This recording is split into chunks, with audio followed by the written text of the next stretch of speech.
विद्यार्थियों, देव classes YouTube channel पर पुनः आपका एक बार स्वागत। आज मैं राजस्थान की बोली और भाषा का अंतिम चैप्टर लेकर आया हूँ और इसमें राजस्थान की बोली और भाषा में मैंने आपको प्रथम और द्वितीय वीडियो में बहुत कुछ बताया था। आज मैं अंतिम इसका चैप्टर ले रहा हूँ, तो ध्यान से देखिए। एक प्रश्न आता है, राजस्थानी भाषा में लिखा गया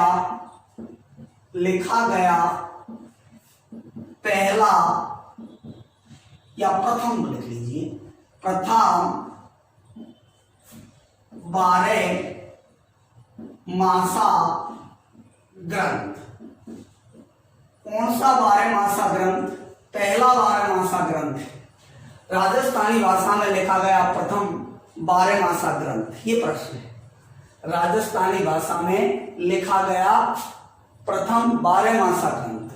बहुत 12 मासा है, पूर्णचंद 12 मासा, हरिश्चंद्र 12 मासा, भरतरी 12 मासा, नेमिनाथ 12 मासा, नेमिनाथ 12 मासा, पार्श्वनाथ 12 मासा।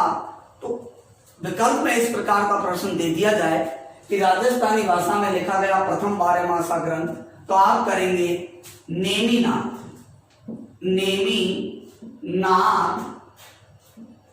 12 मासा। ये पहला 12 मासा है, राजस्थानी भाषा में लिखा गया। इसके लेखक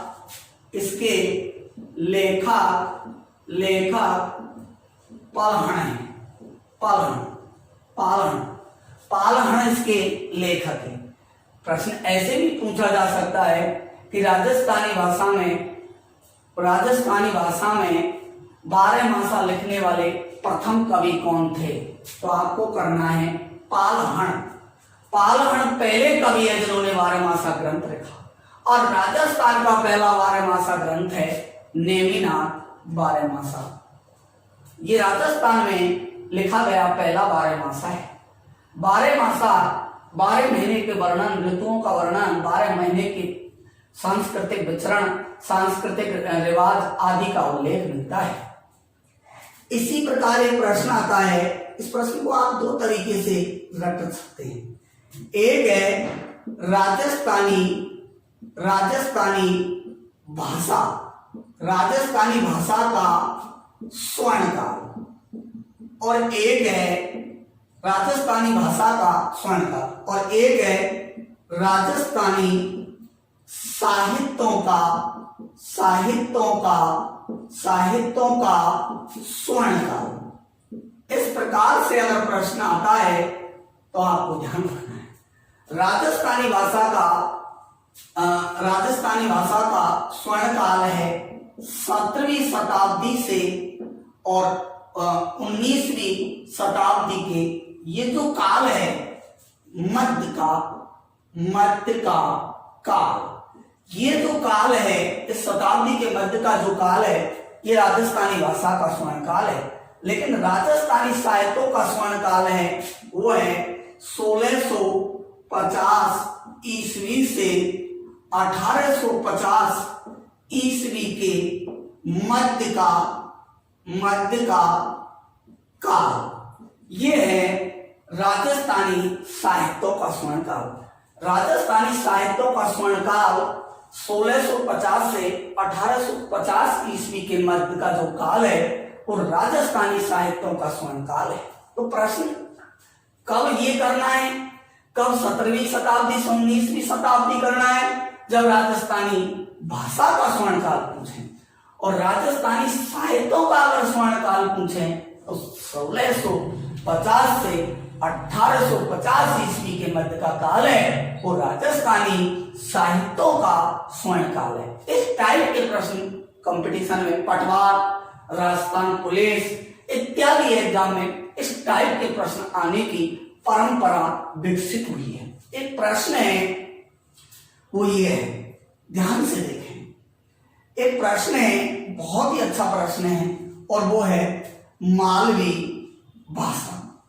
मालवी भाषा या बोली कहाँ बोली जाती है? मालवी भाषा ये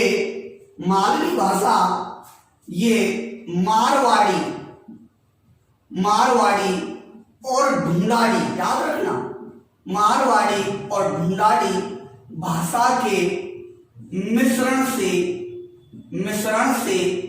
उत्पन्न है। इन भाषाओं के मिश्रण से यह मालवी भाषा विकसित हुई है। मालवी भाषा एक कर्णप्रिय भाषा है।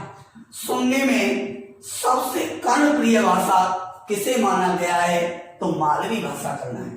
प्रश्न आएगा, राजस्थानी में बोली जाने वाली भाषाओं में राजस्थान में बोली जाने वाली बोली और भाषाओं में सुनने की दृष्टि से सबसे कर्णप्रिय बोली किसे माना जाता है? तो मालवी। कहाँ बोली जाती है? मालव प्रजा को चाहती है। ये लाइन याद रखनी, मालव प्रजा को चाहती है। वैसे प्रतापगढ़, झांसे, झालावाड़ और कोटा, इन क्षेत्रों में ये मालवी भाषा बोली जाती है। मालवी भाषा मालव प्रजा को चाहती है।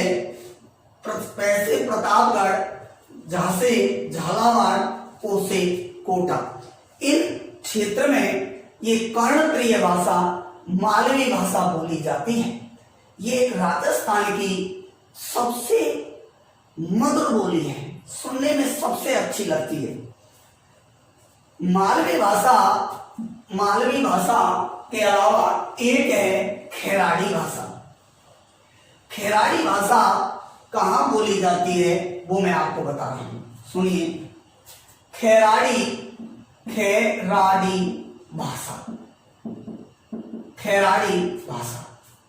ये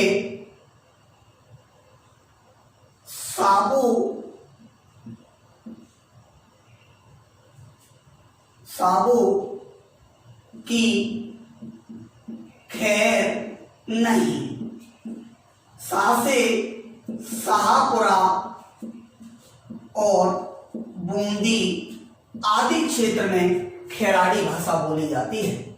ये हाडोती, ढूंढाड़ी, ये ध्यान रखना है, ढूंढाड़ी और मेवाड़ी, इनके मिश्रण से ये खेराड़ी बोली जाती है। साबू की खैर नहीं, शाहपुरा कौन सा? भीलवाड़ा बाबा और बूंदी क्षेत्र में ये खेराड़ी बोली जाती है। मालवी ये प्रतापगढ़, झालावाड़ और कोटा में बोली जाती है। इसी प्रकार एक महत्वपूर्ण भाषा है और वो है एक राजस्थान की प्रसिद्ध भाषा है और वो है ढूंढाड़ी भाषा। ढूंढाड़ी भाषा ये राजस्थान में कहाँ बोली जाती है? ढूंढ में आटा,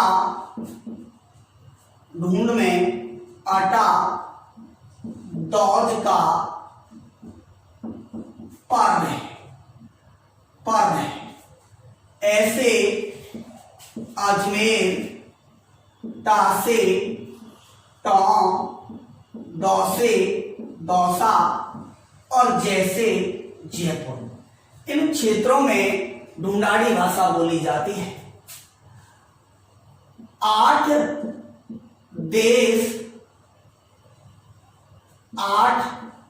देश 10 गुजरी ये ढूंढाड़ी भाषा का प्रथम ग्रंथ है। ढूंढाड़ी भाषा का प्रथम ग्रंथ 8 देश 10 गुजरी ढूंढाड़ी भाषा का प्रमुख ग्रंथ है। ढूंढाड़ी भाषा से एक विदेशी दल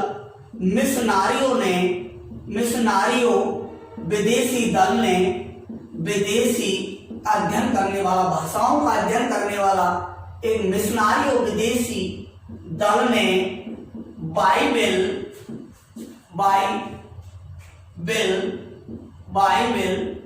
ग्रंथ का ढूंढाड़ी में अनुवाद किया था। ढूंढाड़ी भाषा में अनुवाद किया था मिशनारी दल ने। ढूंढाड़ी भाषा हमारे संत दादू दयाल ने दादूरी बाणी ग्रंथ की रचना भी ढूंढाड़ी भाषा में की थी। संत सुंदर दास आदि ने भी अपने उपदेश ढूंढाड़ी भाषा में ही दिए थे। ढूंढाड़ी भाषा में वर्तमान को इसकी पहचान है। वर्तमान को छह व भूतकाल को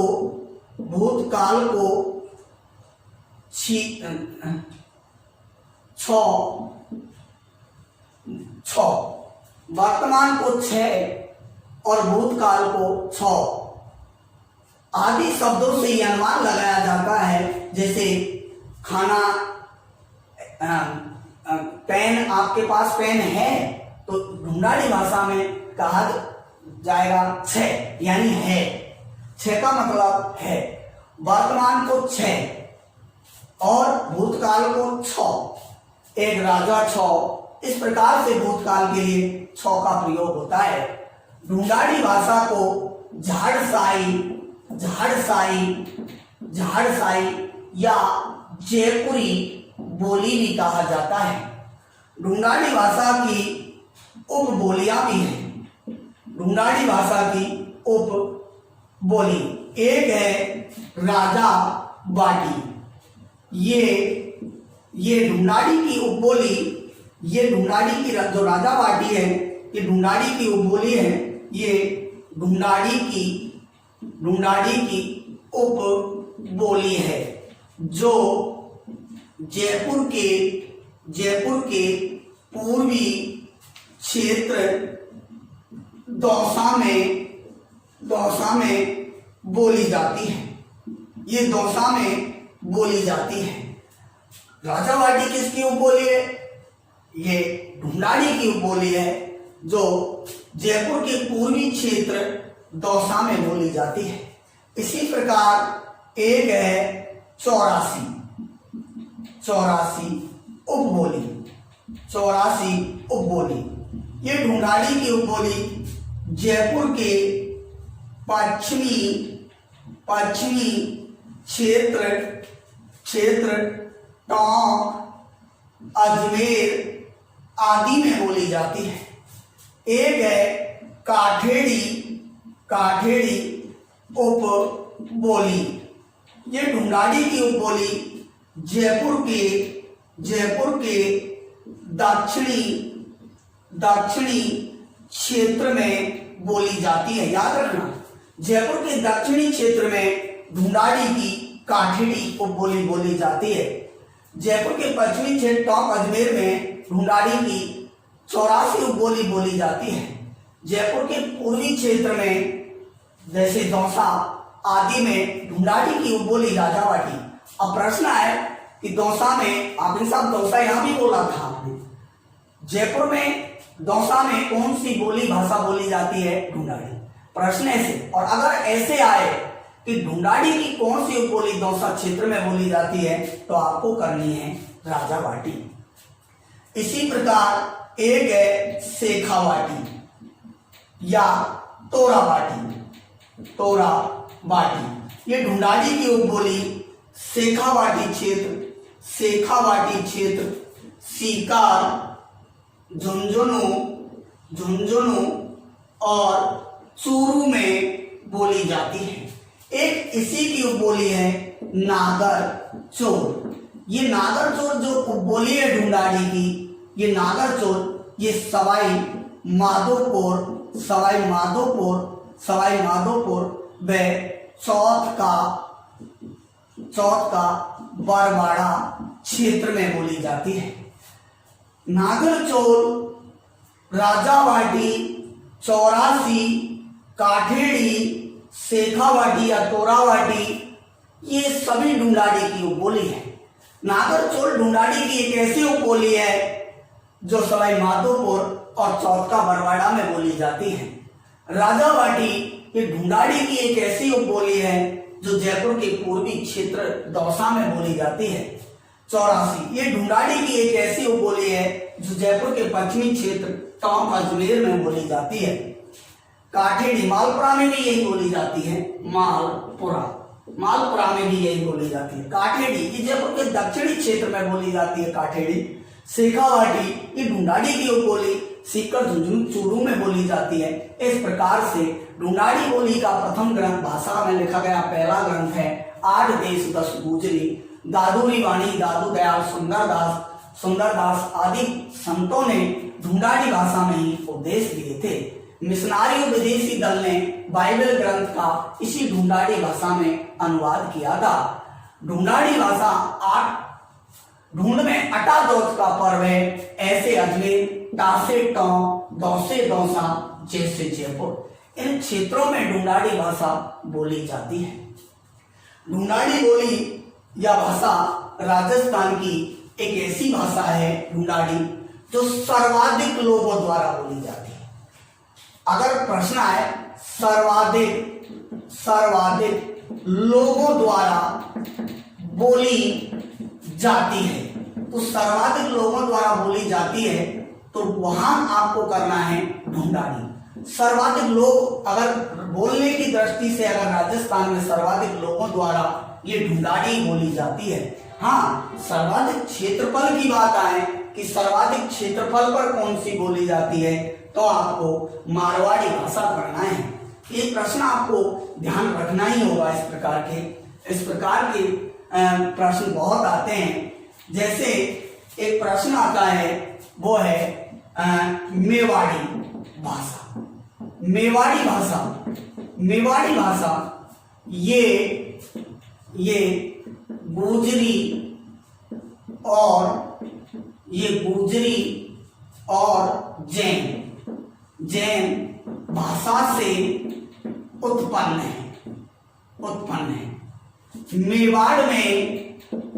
मेवाड़ में रांची भी ये यहां बोली जाती है।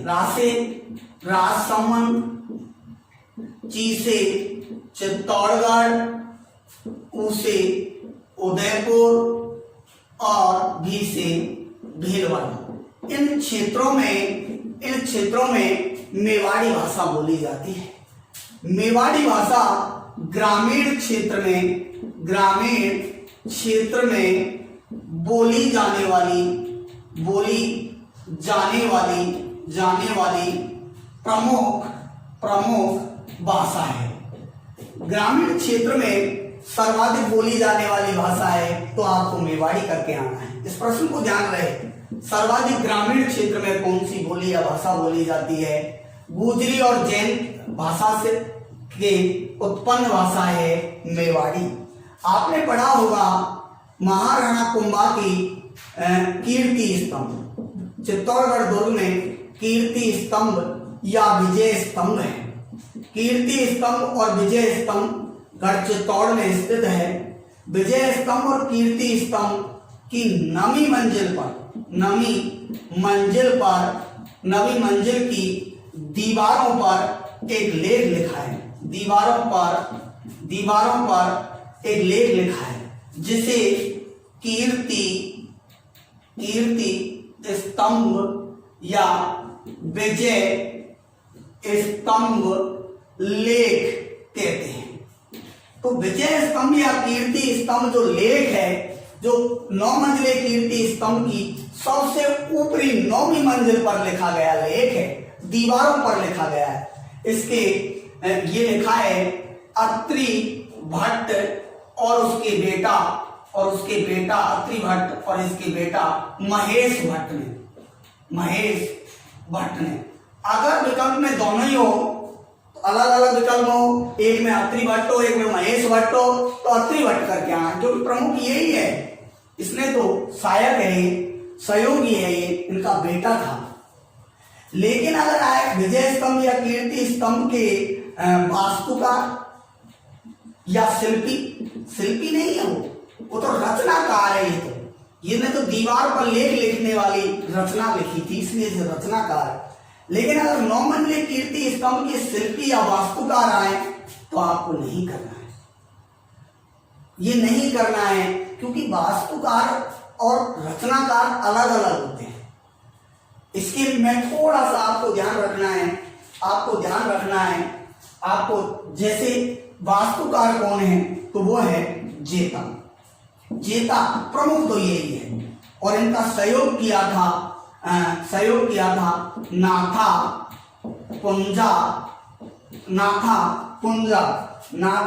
पुंजा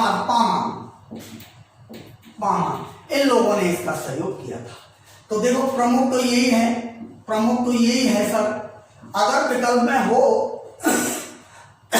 प्रश्न इस तरीके से आए कि विजय स्तंभ या कीर्ति स्तंभ के प्रमुख शिल्पी या शिल्पकार या वास्तुकार जेता भी है, नाथा भी है, पुंजा भी है, पामा भी है, तो जेता करना है, क्योंकि ये तो सहयोगी है, इन्होंने तो सहयोग किया था।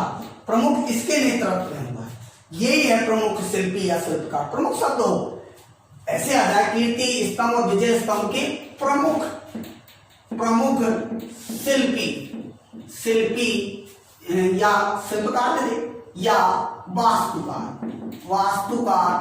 कौन थे। इस टाइप का प्रश्न है कि विजय स्तंभ या कीर्ति स्तंभ के प्रमुख शिल्पी या वास्तुकार कौन थे, तो प्रमुख वास्तुकार तो जेताई थे। इन्होंने तो ये 9 मंजिली इमारत का डिजाइन तैयार किया था।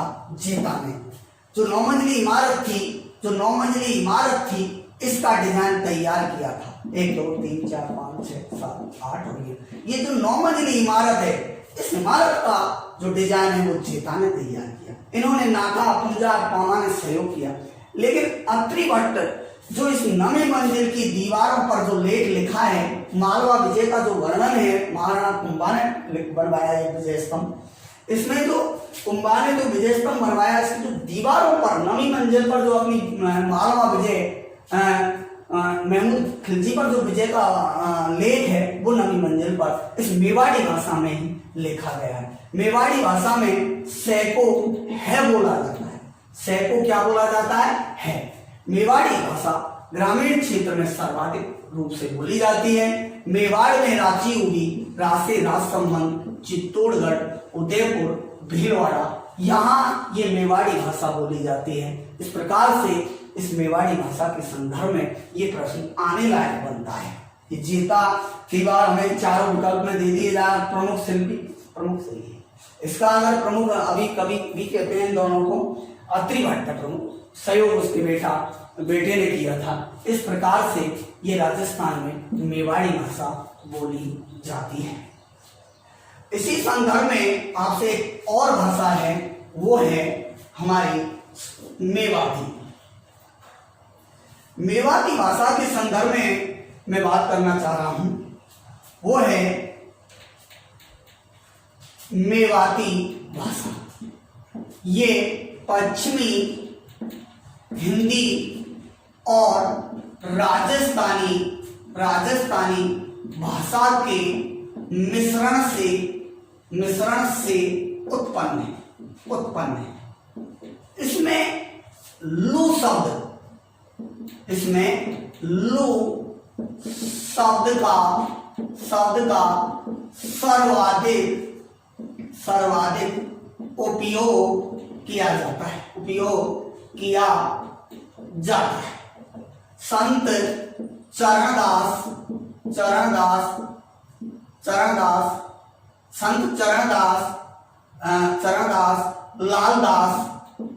लालदास जी ने अपने उपदेश भी इसी भाषा में दिए थे।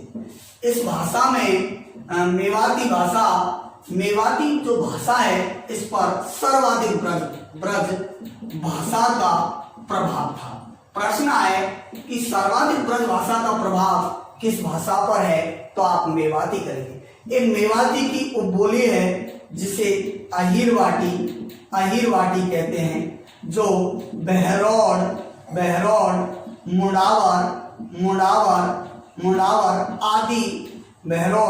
मुंडावर आदि क्षेत्र में बोली जाती है। ये हरियाणी जो भाषा है हमारी, हरियाणी भाषा का भी इसमें जो यादव बोलते हैं उस हरियाणी भाषा का भी इस पर प्रभाव है। मेवा अहिरवाटी में ही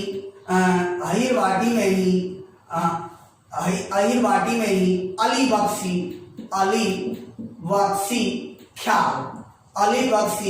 ख्याल की रचना भी इसी में की गई है। और एक है महत्वपूर्ण हमीर रासो जो ग्रंथ है वो जोधराज या सारंगधर ने लिखा था। जोधराज या सारंगधर द्वारा लिखा गया हमीर रासो जोधराज, ये भी अहिरवाटी भाषा में लिखा गया है। अहिरवाटी बागर और हरियाणी के मिश्रण से बनी है। अहिरवाटी ये बहरौड़, मुंडावर आदि क्षेत्र में बोली जाती है। ये है हमारे राजस्थान की एक प्रसिद्ध बोली जिसका नाम है मेवाती। एक प्रश्न आता है वो मैं आपको बता रहा हूं।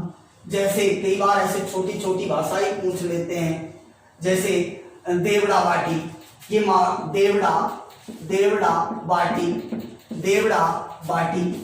मारवाड़ी की उपबोली है।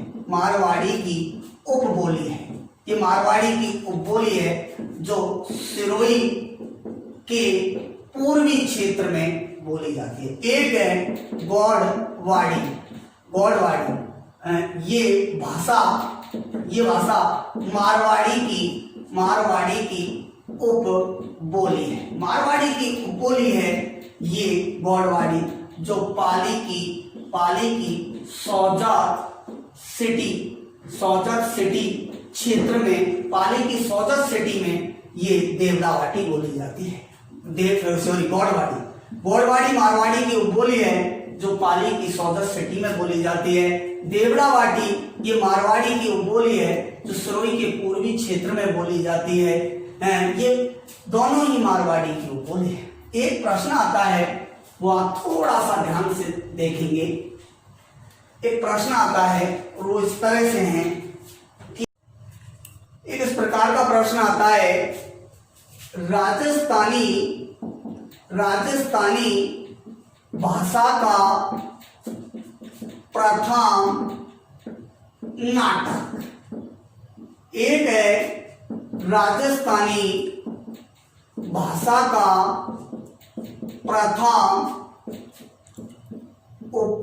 प्रथम उपन्यास, और एक है राजस्थानी भाषा की प्रथम कहानी। ये 3 प्रश्न हैं और इनमें कंफ्यूज होते हैं विद्यार्थी अधिकतर। और ये आता है, प्रथम नाटक है केसर विलास। प्रथम उपन्यास है कनक सुंदरी और कहानी है विशांत प्रवास। और तीनों के लेखक एक ही है, शिवचंद, यहां लिख देता हूं,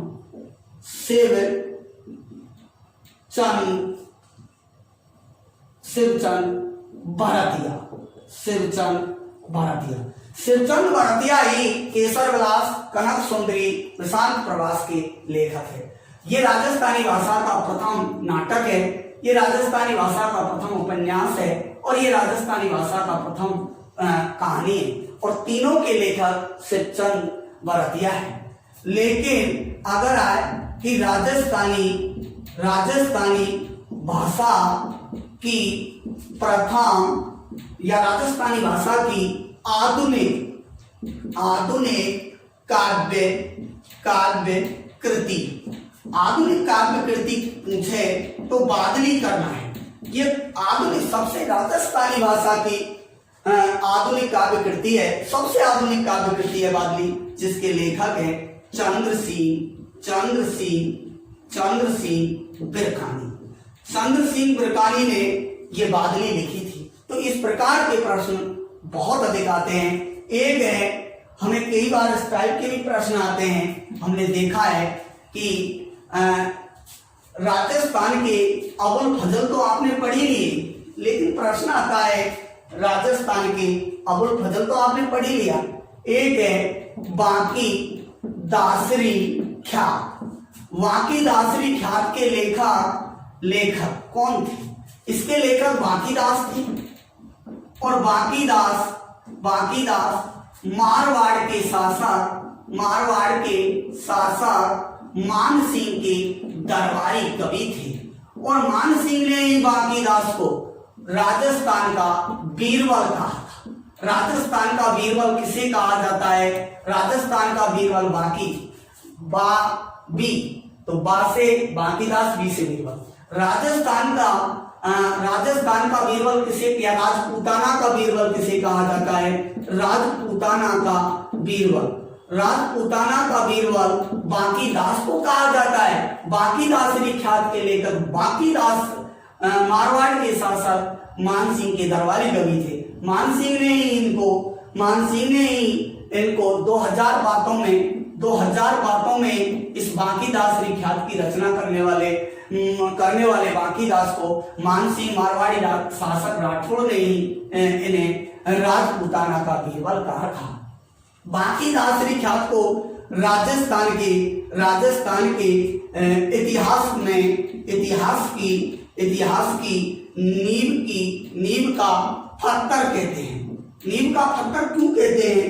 राजस्थान के इतिहास का नींव का पत्थर किसे कहा जाता है?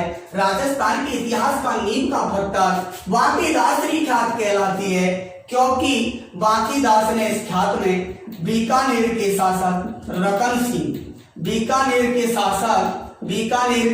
रतन सिंह ने कन्यावत को रोकने के लिए अपने सैनिक, अपने सामान, अपने जागीरदारों को कुल देवियों की शपथ ग्रहण करवाई थी कि आप कन्यावत नहीं करोगे। और कन्यावत जैसी सामाजिक बुराई पर कदम उठाने के कारण बांकीदास की इस ख्यात को राजस्थान के इतिहास में नींव का पत्थर कहते हैं। आप नैणसीरी ख्यात मत कर देना, या बांकीदासरी ख्यात करना है। बांकीदासरी ख्यात में मेवाड़, मारवाड़, बीकानेर और आमेर इन 4 रियासतों का इतिहास लिखा हुआ है। लेकिन ये प्रश्न आने लायक है। बीकानेर की प्रशंसा कर रहा है। बीकानेर के शासक रतन सिंह ने जो कन्यावत को रोकने के लिए सामंतों को कुलदेवियों की शपथ ग्रहण करवाई, उसका लेख लिख रहा है। इसीलिए सामाजिक इतिहास में नींव की पत्थर भी कहते हैं। राजस्थान के इतिहास का नींव का पत्थर किस ख्यात को कहा जाता है? वो है बांकीदासरी ख्यात। तो ये रहा आपके राजस्थान की बोली और भाषाओं का प्रमुख चैप्टर, और ये राजस्थान की बोली और भाषाओं से संबंधित ये महत्वपूर्ण टॉपिक था, जो पटवार राजस्थान पुलिस के लिए अति महत्वपूर्ण है। कल इसके आने वाली वीडियो में मैं राजस्थान का एक नया ही सबसे अलग टॉपिक लूंगा, और बहुत ही जिसमें पटवार प्राप्ति के लिए बहुत महत्वपूर्ण है नीट के लिए, ऐसे टॉपिक को लेकर के मैं अगली वीडियो में आऊंगा। देखते रहें, सब्सक्राइब करें। बहुत बहुत धन्यवाद।